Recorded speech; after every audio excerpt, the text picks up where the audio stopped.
Hey guys, Sean here. Welcome to the F1 Word and to the qualifying report for the 2018 Spanish Grand Prix, and what a session it was. One of the most unpredictable sessions we've seen in a while. In Q1 it looked like Mercedes were going to dominate, then Ferrari brought the pace in Q2, even Red Bull throwing themselves in the mix. And that all bodes very well for tomorrow's Grand Prix. Let's start, as we always do in these reports then, with the pole sitter. And this time round, it was Lewis Hamilton for Mercedes, his first pole position since Australia. And he managed to do that with a lap time of a 1:16.173, a hell of a lap as well, very aggressive. And of course, as you can see there already, we've got a Mercedes front row lockout. His teammate starts in second place, and the Brit will start on the soft tyre, which of course is pretty much the optimum strategy for tomorrow. And Ferrari have matched that as well. So no real variant in terms of strategy between the top four there. But it is very, very close, as you'll see from the rest of the result. Valtteri Bottas just under a tenth behind his teammate. Nothing in it. Ferrari, a 1:16.3 for Vettel. Kimi Raikkonen, 3 tenths further back, to be fair. But he kept himself in the mix. Looked very good in Q1, actually, Raikkonen. Max Verstappen out qualifying Daniel Ricciardo. He starts 5th with his teammate right behind him. Nothing. Almost nothing between them. 2 1,000ths of a second. And that could be a very tasty run down to turn 1, as could the next row. Kevin Magnussen, Haas back on pace this weekend. He's in P7, a 1:17.6. Alonso right behind him. That is a battle I can't wait to see. Carlos Sainz finished up in 9th place. Great to see both of the home heroes making it into the top 10. And Romain Grosjean, really good qualifying for him. And like I say, Haas overall, P10. Stoffel Van Dorn will start in 11th place. Free choice of tyre, of course. And although down on his teammate, not a million miles away. He was getting a little bit of sticking commentary, but I have to say, Alonso's got to be worth a couple of tenths anyway.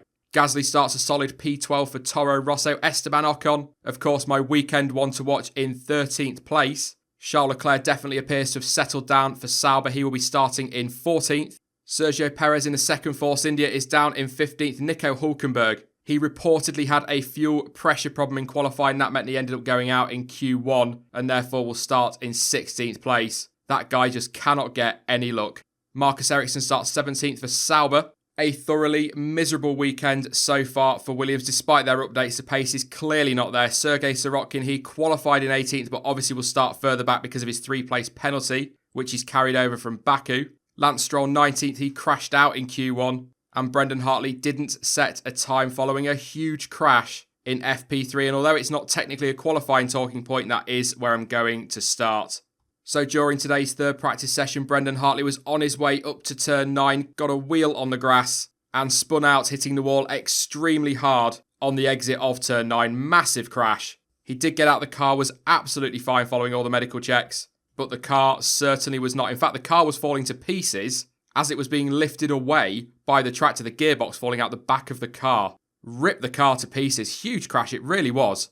The team did try frantically to try and get it fixed for qualifying, but I think we all knew after seeing the accident there was no way that car was going out again. So he will start obviously at the back of the grid, possibly even the pit lane, depending on how much it takes to rebuild that car. He certainly will get a gearbox penalty as well, which, interesting enough, promotes Sergei Sorokin to 19th, meaning technically he gets a 1-place penalty. You've just got to love this penalty system. But of course, the most important thing about it all is that Brendon Hartley walked away absolutely fine and will be able to race tomorrow.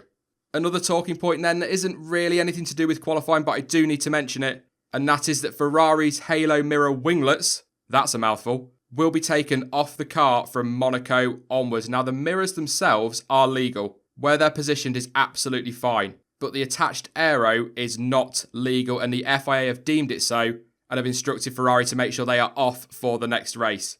The rules regarding the halo state that they are not allowed to place any aerodynamic bodywork within that specific area. Ferrari have obviously claimed that the winglets were part of the mounting system and they're needed for the mirrors to be attached there. However, following questions, which means protest really, doesn't it, over the legality from other teams, the FIA have deemed that the primary purpose of the winglets is for aerodynamic gain. So the mirrors may well stay where they are for Monaco, but the winglets will be gone. But let's get back onto qualifying. And obviously Spain is usually a Mercedes track, and that has been shown again today. But what it has also shown is that we are in for a very close championship fight this year. Ferrari very close. Red Bull definitely in the mix on race pace as well. All of the top 6, by the way, do start on the soft tyre tomorrow. So they're all on the optimum strategy. And although the Spanish Grand Prix generally tends to be a little bit of a dull one, I do get the feeling we're going to get a slightly better Grand Prix than we usually would around Barcelona. One team that deserve a lot of credit after their qualifying performance are, of course, Haas. Definitely appear to be back on the pace that they had in Australia. Kevin Magnussen, as you saw there, starting 7th. Grosjean seems to be back on form as well in 10th place. And this is a great opportunity for them to try and recoup some of the points that they lost out on in Australia. But if they're going to do that, they need their quicker driver, who at the moment is Kevin Magnussen, to just stop being so stupid with some of his decisions on the racetrack. Yeah, okay, technically jumping back to practice now, but that move yesterday on Charles Leclerc was so unnecessary. And when you look at what happened in Baku with Gasly, why then put yourself back in that position again and under that fire? I don't know if he seems to like this bad boy tag that he gets, but he's just got to stop making those stupid decisions. If you're going to defend in a race, fine, make an aggressive move to defend. You've got to leave space, obviously, and abide by the rules, but you don't need to be defending in a practice session. And it was ridiculous, for a driver like Charles Leclerc to get that angry over team radio, you've got to have done something pretty out of order. He did get a reprimand, of course, for that incident, but he's definitely walking a tightrope. I have a very strong feeling that he will end up with a race ban before the end of the year. He's got to calm down because at the end of the day, he's going to cost himself, but he's also going to cost his team massively. It is so tight in that midfield. They already lost a huge chunk of points in Australia. He's got to be thinking about the bigger picture. The whole team have. As I've said many times on the channel, I like to see aggressive driving. It's what we want to see as fans. There's no doubt about that. But he's got to go about it in the right way. Before I jump on to my one to watch for the race, I do want to talk about McLaren just very, very quickly. Of course, they arrived in Spain with all these upgrades on the car and a lot of expectation behind them. And on the face of it, they appear to be working. They were struggling for one lap pace in the last few Grand Prix. Alonso in and around 13th place for most of this season in qualifying. Yet today he ended up in 8th place.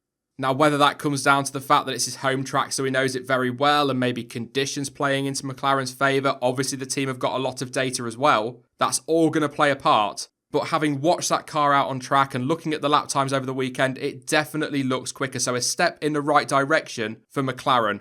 The problem for them is it looks as though Haas and Renault have also made steps in the right direction, and that fight for 4th is going to be just as close as it was before.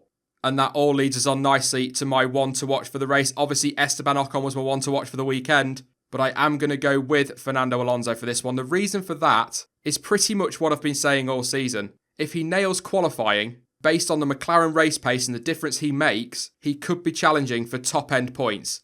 Is he going to be in with a shout of a podium? Probably not, unless we get a little bit of chaos up top. But he can certainly get in the mix with those Red Bulls. He will be starting the race on the super soft tyres, so in theory, if conditions are right, he's going to have a lot more grip early in the race and be able to take the fight to those ahead of him.